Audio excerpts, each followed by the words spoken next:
아, 델타 람다보다 더 강력. 아니 도대체 언제까지 강력해지려고 그러는 거야? 심판의 날 날 병이래요. 병이는 뭐예요? 이건 이거는? 이거 먹으면 이거는 그냥 바로 죽는 건가 봐요. 네. 파이낸셜 뉴스인데 네. 저는 이미 여기에 관련된 예언을 했습니다, 작년에. 그렇죠. 네. 작년에도 하고 계속 네, 얘기했잖아요. 작년에 이 코로나가 지나고 나 지금 나도 방금 소름이 쫙 돋았는데 코로나가 지나고 나면 인도발 니파 바이러스가 다시 재창궐을 할 거다. 네. 인도발 니파 바이러스는 2013년에 나타났다가 갑자기 사라진 일종의 코로나 바이러스의 일종인데요. 이 바이러스는 전염력은 지금 코로나보다 높으면서 치사율이 20%에 이르는 어마어마하게 무시무시한 바이러스입니다. 무섭다. 근데 그 당시에 인도에 나타났다가 형질 보고만 되고 바로 사라졌어요. 그래서 이 바이러스의 원형에 대한 표준 유전자 모델을 갖고 있는 유일한 회사가 있는데 여기가 대한민국의 진원생명과학입니다. 어허. 아니 주식을 사란 얘기가 아니야. 근데 내가 이 얘기를 지금 처음 꺼낸 게 아니라 네. 1년 전부터 그 얘기를 했어요. 네. 내년 9월 10월 달쯤 가게 되면 인도발 지금보다 훨씬 무서운 니파 바이러스가 나타나고 이걸로 인해서 제2의 팬데믹이 올 위험성이 있다는 얘기를 제가 1년 전에 했다는 겁니다. 근데 지금 이 바이러스가 심판의 날 바이러스란 이름으로 나타난 게 아닌가. 근데 이름이 왜 심판의 날이에요? 20%가 죽는다니까 걸리면. 치사율이 너무 높으니까. 치사율이 너무 높아. 20%면요. 이거는 거의 뭐 에볼라 같은 경우보다 더 위험해요. 왜냐면 에볼라는 걸리면 사람이 너무 빨리 죽기 때문에 전염력이 약하거든요. 왜냐면 걸린 사람이 다음 사람한테 넘겨줄 시간을 안 가지고 숙주가 죽으면 안에 있는 코로나로 같이 죽는단 말이에요. 근데 얘는 전염력은 코로나처럼 높으면서 치사율까지 높기 때문에 이게 나타나게 되면 에볼라나 뭐 스페인 독감이나 이런 거보다 훨씬 더 엄청난 인명 피해를 갖고 올 수 있는 그런 위험한 바이러스인 거예요. 근데 이게 2013년에 있었다고. 제 말이 거짓말이 아닌 게 니파 바이러스 한번 검색을 해갖고 보세요. 네. 그 제가 검색해봤는데 방금. 네. 오, 읽어봐봐요. 대충 뭐라고 나와 있나 니파 바이러스 관련해서. 니파 바이러스란 무엇입니까? 아무도 들어본 적이 없는 최악의 질병이다. 이렇게 표현을 해놨고요. 이게 이제 어떤 이 전문가가 이렇게 표현을 했고요. 초기 발발의 경우 일부에서 이 감염으로 40%까지 사망률이 나오기도 하고요. 40%? 수개월에서 수년간 몸속에 남아있을 수도 있대요. 아이고. 그러니까 이게 만일에 심판의 날 바이러스가 니파 바이러스하고 방금 말씀드린 성향하고 나는 맞아 떨어진다 그러면 사실 우리는 지금 인류 멸절의 위기를 맞은 것일 수도 있어요. 진짜 그러네. 아니었으면 좋겠어. 그 바이러스가 아니었으면 좋겠는데 왜 하필 인도냐 말이지, 인도. 왜 그리고 2013년에도 이게 먼저 나타났냔 말이지. 이게 나타나고 2년 있다가 코로나 바이러스에 대한 일종의 인공 박쥐 바이러스 배양에 대한 발표를 중국하고 미국의 콜롬비아 대학이 공통으로 논문을 내요. 그러고 나서 4년 있다가 코로나 바이러스가 창궐을 한 거예요. 2013년도에 나타났던 이 바이러스는 지금까지 안 나타나고 몇 년 동안을 잠잠히 있었다는 거야. 그럴 수가 있나? 그러니까 어딘가에 잠복해 있었다는 거잖아. 만일 그게 지금 나타났다고 치면. 그죠. 그럼 그 바이러스를 이게 자연스럽게 만들어진 변이 바이러스로 볼 수 있냐는 거지. 잠자고 있다가 툭 튀어나온 그럴 바이러스가. 수가 없는데. 그럴 수가 없잖아요. 왜냐면 이 바이러스는 숙주가 없으면 옮겨 다니지 않으면 생존이 불가능한데 얘가 7년, 8년 동안 없어졌던 게 다시 나타났다 그러면 이건 어떻게 설명을 해야 된다는 거지. 설명이 안 되죠. 아무튼 이 최후의 날, 심판의 날? 이름을 이따위로 지었어. 그러니까 이거 이름이 너무 끔찍하게 지었잖아. 그래서 음모론이 아닙니다. 이미 다 과학적으로 나와 있는 거고 유일한 음모론은 그 과정에 빌 게이츠가 껴있다. 이것만 유일한 음모론인 거고 이러한 내용들은 오래전부터 감지를 하고 예상을 하고 있었던 건데 설마 했던 최악의 바이러스의 등장이 이미 뉴스에 올라왔다는 거죠. 큰일입니다. 하지만 저는 오히려 조금 안심되는 부분이 있습니다. 어? 예측할 수 있는 거였다는 거죠. 이게요? 아니 이미 예언이 돼 있었다는 거지. 예언이 돼 있었다. 예. 예언이 돼 있었기 때문에 이건 제 뇌피셜이에요. 어디가 고발하시면 안 돼요. 치료제나 그에 합당한 백신이 이미 레시피가 있지 않을까. 진원에 있지 않을까? 있다면 그럴 가능성이 제일 있다면 높지. 진원에 있다. 왜냐하면 유일하게 본문 아시겠잖아요. 전 세계 유일하게 그 바이러스 표본체를 갖고 있는 데가 진원 한 군데밖에 없거든요. 진원이네. 아무튼 주식을 사란 얘기가 아니에요, 여러분. 사지 말란 소리도 네. 아니잖아요. 이 얘기를 2년 전부터 저는 하고 있었다. 이 점을 여러분들이 인정을 해주셔야 돼요. 오늘 방송에 갑자기 나온 얘기가 아니라는 거. 갑자기. 네. 그래서 이것도 이제 델타 변이에서 만들어진 거라고 하는데 원래 바이러스가 계속 변이가 되면요 감염력이 높아져서 치명률은 떨어지게 돼 있어요. 원래 그렇죠. 그렇죠. 예, 그렇죠, 이게 원래는. 정상적으로 유도가 되는 거고 그렇게 가다 보면은 걸렸는지 안 걸렸는지도 모르게끔 사람이 걸려도 크게 의식하지 않고 지나가게끔 되는 게 원래 바이러스가 자연적으로 진화하는 방향이에요. 근데 점점 더 독하고 못된 바이러스들만 늘어나고 있는 지금의 상황.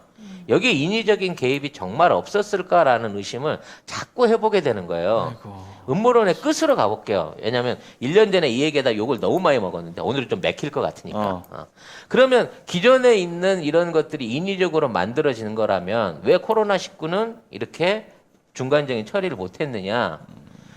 코로나19 같은 치명률이 낮고 치사율이 낮은 질병은 사람들이 어느 정도 지나면 포기할 수 있어요.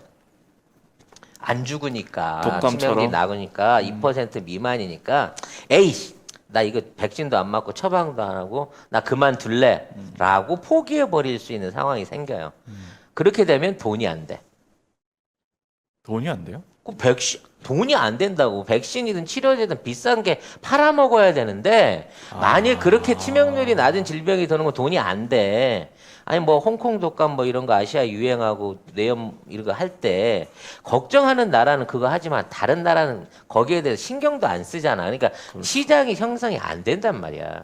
그리고 이러한 팬데믹을 만들어 봤을 때 자, 얼마 정도 걸려야 얼마 정도의 사람이 감염되고 전체적으로 지구적으로 관리를 어떤 방식으로 하고 있느냐를 모를 때에는 이걸 갖고 체계적인 사업 구상을 못 해요. 그러니까 코로나19 갖고는 일종의 시뮬레이션을 해보고 치명률이 훨씬 뛰어난 제2의 바이러스를 갖고는 본격적인 장사를 할 수 있는 거야. 치명률이 20%면 100만 원, 1000만 원을 내라 그래도 맞아야 되니까 살아야 되니까 라는 얘기를 2년 전에 한 적이 있거든요. 너무 끔찍한데 근데 진짜. 근데 정말 이게 그런 개념으로 흘러가고 있다 그러면 이 끔찍한 현실이 사실이 될 수 있다는 거죠. 아이고. 참.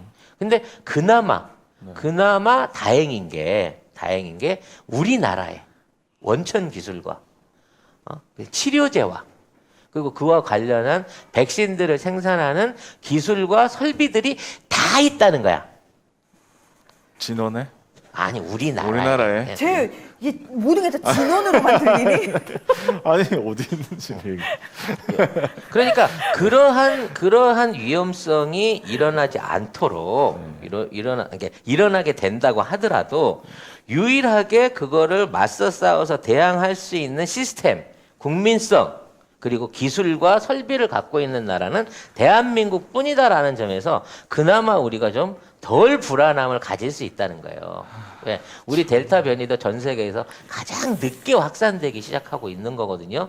지금은 이제 어떻게 되거나 우세종으로 들어오긴 했지만 그럼에도 불구하고 확진자 관리라든지 그와 관련된 그 숫자 조절을 우리가 해내고 있어요. 2,000을 넘기지 않고 아, 그렇죠. 그러니까 이거를 대단한 숫자를 것 지금 같아요. 줄여가고 있어. 1,000대 초반으로. 이건 정말 대단한 겁니다. 우리 방역 당국이 너무 잘하고 있는 거고 우리 국민들이 너무 너무 잘하고 계신 거예요. 그 대단합니다. 누군지 네. 모르겠지만 그 처음에 그 큰 그림을 그렸던 사람은 한국은 죽었다 깨어나도 안 되는 거야. 쟤들은 왜냐하면 본인들의 예상 그림하고 너무 완벽하게 벗어난 그렇지. 나라가 대한민국이라는 네. 나라니까. 오늘은 여수 갓김치에서 신제품 김치들을 품평하는 날입니다. 물 갓김치입니다. 그리고 여기 배추김치가 있고요. 그 다음에 이거는 갓김치죠. 야, 사이즈가 엄청납니다. 그리고 여기는 깍두기고, 그리고 여기는 알타리 김치. 배추김치를 한번 잘라볼게요. 엄청 통째로 말아가지고 맛 한번 볼게요. 아, 맛이 아주 기가 막혀. 어리고기하고 같이 얹어가지고요. 엮어서 먹어보려고 합니다.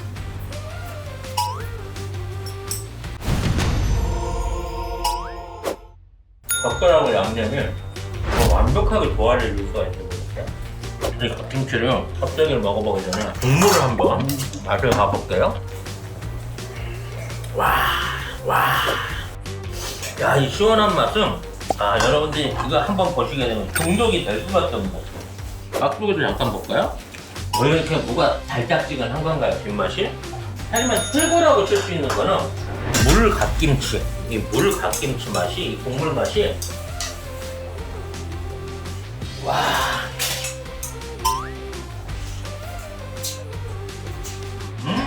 최고입니다, 이 맛은. 6종의 신제품 김치들 전부 다 한번 맛보셔도 절대 실망할 일 없으시겠다는 자신감으로 말씀드릴 수 있고요. 기다리던 돼지고기 수육이 나왔습니다. 그냥 볼 거 뭐 있어. 이 김치로 그냥 싸가지고 바로 한 방으로 먹는 거죠.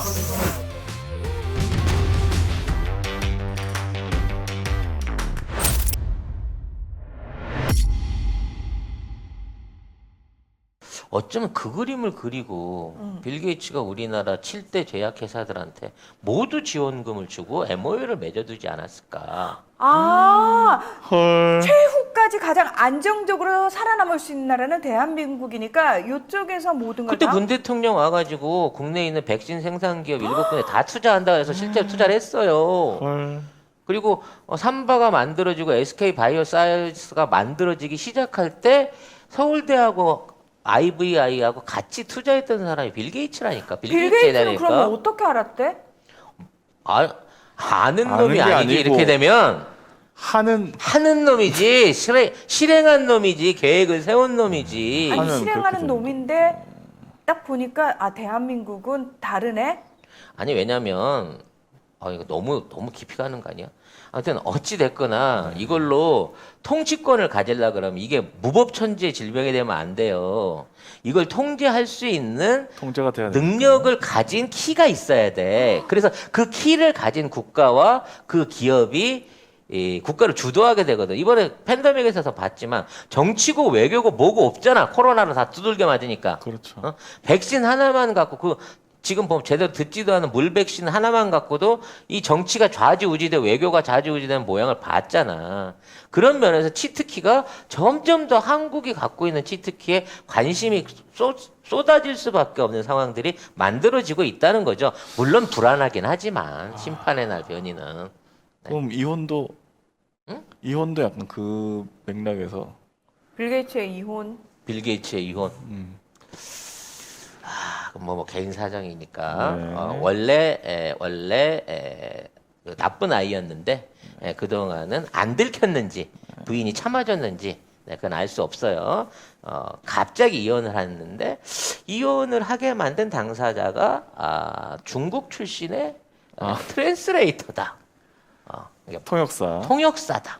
그런 라는 소문이 부분도 있었죠. 아니 근데 왜 하필 중국계? 뭐 이것도 있을 수 있는 거 아니에요? 네. 헐 근데 한두 명이 아니던데 나오는 거 보니까. 그러니까 한두 명도 아닌데 결정적인 원인으로 지목받은 사람이 중국? 중국계니까 뭐 그런 부분도 그거랑 또 코로나랑 네, 뭐 아무튼 어떻게 두고두고 보시죠. 왜냐면 이런 정보가 앞으로 누에고치 얘기 요즘 유행하더만 누에고치처럼 실처럼 쭉쭉쭉 빠져나올 수 있는 방송 송자가 TV니까 대박. 여러분들이 지속적인 관심을 갖고 보여주세요. 2년 전에는 그 음모론에 이렇게 욕을 먹었지만 그 음모론이 지금 다 현실이 돼가고 있지 않습니까? 네. 자랑하려고 하는 게 아니라 제 자신도 소름이 끼치네요.